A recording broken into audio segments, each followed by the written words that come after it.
It is Sunday, September 15th, and welcome to this week's episode of Ultimate Weekly News, where I run through the top community news and card releases of the week and toss in a few fun things.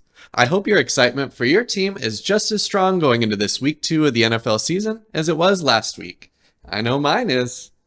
We've got a great show for you today, and please don't forget to show your love to the channel if you find this informative or entertaining. Here we go!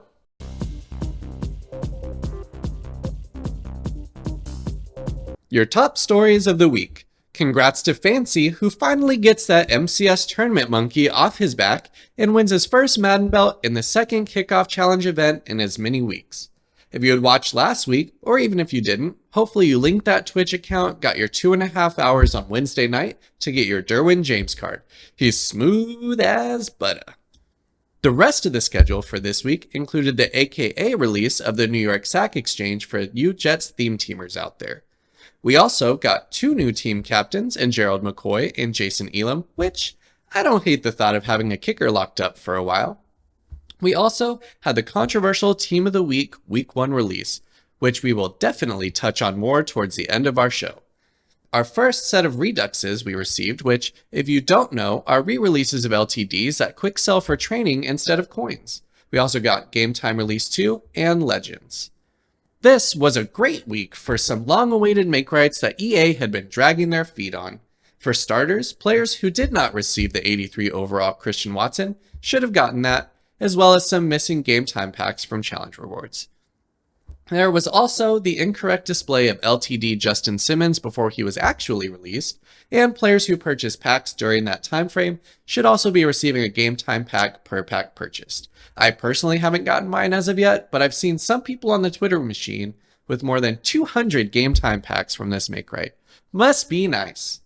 We also had Makerights from the AKA pack odds displaying incorrectly, and players should have received 2 AKA packs per one purchased. Perhaps the biggest Makerights were announced were the ones that had players up in arms since release. Those of you who are missing your Ultimate Alumni packs should be receiving those, along with some game time packs. Missing rookie premieres will also be rolled out. Most of them should have already. Next week, both the rookie premieres and Ultimate Alumni champions will be bumped up to 88 overall as well. Lastly, those of you missing your XP tokens in Season 1 will receive one for Season 2 that gives 116,000 XP.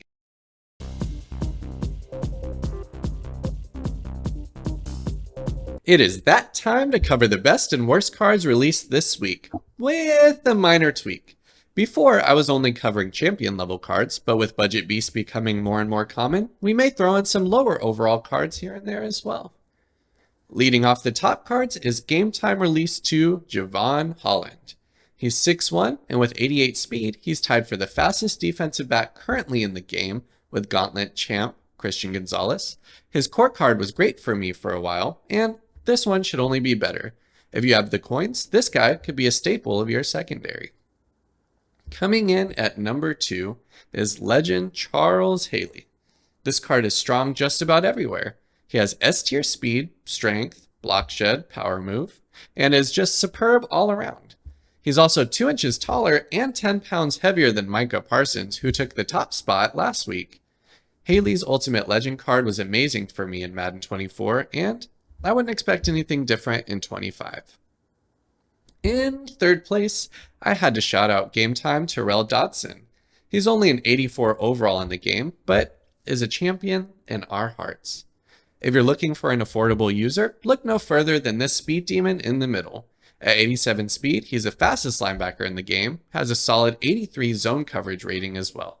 You can play at a traditional main or sub linebacker spot, or if you're like me, you can sub him at a defensive end position for some cheeky zone drops off the line. Definitely worth the 90,000 coins it costs to get him. Now, moving on to our first of the bottom 3 cards of the week, we have Game Time Aaron Jones. For a champion level card this far into Season 2, he should be much better than he is. Compared to fully upgraded 85 McCaffrey from the Season 1 Field Pass, he's slower, with worse change of direction, far worse pass catching.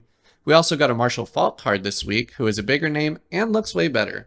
Unless you have the Packers or Vikings theme team, this card is a no from me. Next, we have Team of the Week Julian Love. This is a case where the card's not bad by any means, but he just doesn't outshine the competition at his position. He's only 5'11", and some of the top cards we've already gotten in the game have been safeties.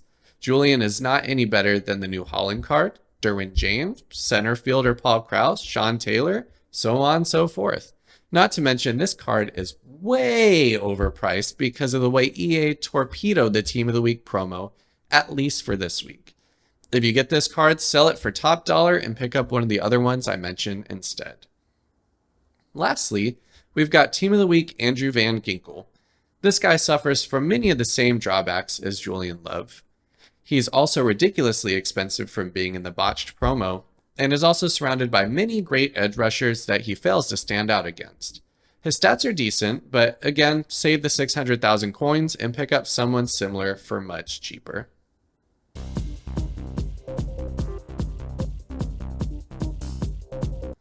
Highlights of the week! Here are some of my own personal best plays of the week.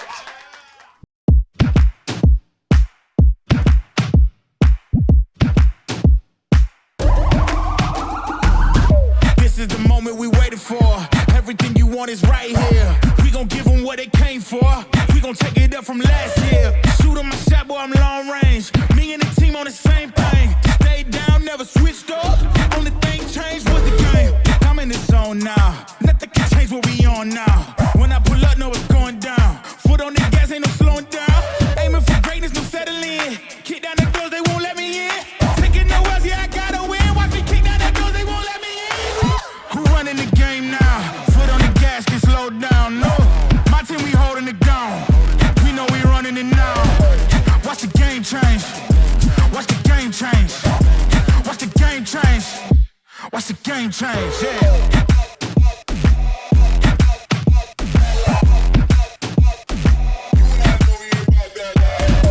Watch the game change. Watch the game change. Watch the game change. Watch the game change. I do not gamble, but bet on me. Tell them that's life, yeah, it's still love it. I'm taking a shot for my enemies. I can't waste no more time on my energy. I know they know I got it on lock. Go against me, that's a long shot. Cause I'm counting wins all around the clock. Never doubt me, boy, I don't stop. Who do you feel when they make you the monster? I am not scared of none of you. Think you can do better with your best plays? Email them and tweet them if you got them to my contact info down in the description below, and you could be featured next week.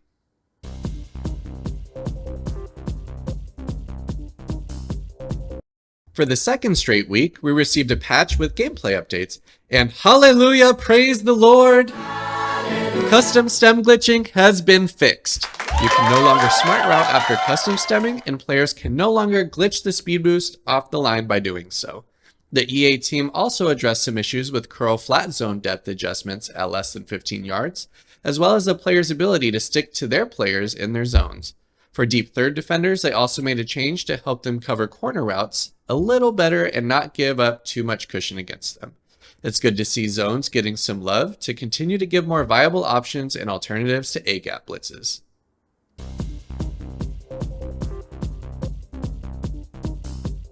And that brings us to my personal favorite segment, MUT Chaps My Ass. The part of the show where I get to vent a little and get something off of my chapped ass. This week, I want to talk about EA, their approach to content, and the state of packs in Madden Ultimate Team. MUT packs used to be exciting. Somewhere along the way, EA has gotten greedier and greedier and taken away the things we love. Oh, you want packs with excitement? Lots of cards to open up? Well, here, let's give you 2 cards in a pack, charge you twice as many coins as they used to be for 5 cards. Oh, you're spending actual money? You want us to honor that payment with some guarantee of good content? Well, here, let's give you a 37% chance to pull something of value, and more likely than not, give you a pack worth 20,000 coins and steal your hard-earned cash along the way. They say they're always open to feedback, but it sounds like they take what the community suggests and do the exact opposite. It feels like they've taken the priority away from what makes a fun and satisfying gaming experience and turned us into a money farm in which they prioritize extracting every last dime from us instead. Then, let's take a look at Team of the Week changes they made this past week. They released cards but gave us no LTDs, no specific packs in which to engage the content. That's right, They give us new cards with no reliable way to get that content. What are we doing here? Then, there's the travesty of the training rerolls. There was a time when you could save up some coin, buy training in bulk, and rip training packs to your heart's desire for a good while, with a chance of pulling the top cards, and even LTDs if you were lucky. Now, you can spend hundreds of thousands of coins for what amounts to only a handful of training packs because of how expensive they made them. On top of that, the odds are terrible. I saw someone opened up more than 700 training packs on a promo and only pulled one champion and 0 LTDs. It's literally a guaranteed loss. Who wants to partake in that? Speaking of LTDs, the only reliable way to get them now is by paying money for bundles. Gone are the days of the training variety pack that was fun to open, return some coins, and gave you a direct chance at pulling some limited cards. Now we have mystery trash-ass packs that return nearly nothing of value and give virtually 0 chance of pulling LTDs as well. EA, what are you doing to your game? We need to drain the swamp at the EA HQ and make MUT great again. Fix your game or you will lose your player base. Please listen and make the changes needed to bring back the potential that this game has. Do it before it's too late. And that is MUT Chaps My Ass. Thank you all for tuning in. Enjoy the rest of your football weekend. Like and subscribe below. I am Gamer Pat, and we will see y'all next week. Adios.